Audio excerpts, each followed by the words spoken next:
शहदादपुर मकतूल लतीफ़ बागरानी क़त्ल मामलो अदालती हुक्म बावजूद शहदादपुर पुलिस केस दाख़िल न कयो। वाटसन पारां पुलिस ख़िलाफ़ प्रेस क्लब में एहतजाज। गुज़िरियल 2 हफ़्ता अॻु ॻोठ ग़ुलाम मोहम्मद बागरानी तवक्कलपुर में गोली लॻण सबबि क़त्ल थी वियल नौजवान 22 साला लतीफ़ बागरानी क़त्ल वारो मामलो। मक़तूल जी भेण सोहरा बागरानी प्रेस क्लब शहदादपुर पहुची एहतजाज कंदे चयो त मक़सूद रिंद पुलिस जिटिया पुलिस भाणो जो बिरादरी जे माण्हुनि सां गॾिजी ॻोठ ग़ुलाम मोहम्मद बागरानी में चढ़ाई करे मां में शमन जे घर में दाख़िल थी फायरिंग करे मुंहिंजे भाउ खे गोली हणी क़त्ल कयो आहे।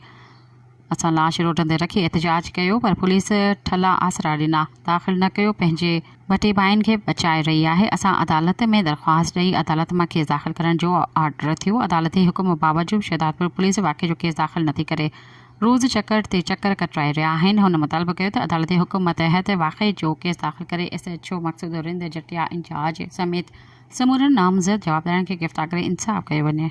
सब्सक्राइब कयो अवामी न्यूज़ HD खे ऐं ताज़ा तरीन ख़बरुनि लाइ ॾिसंदा रहो अवामी न्यूज़ HD।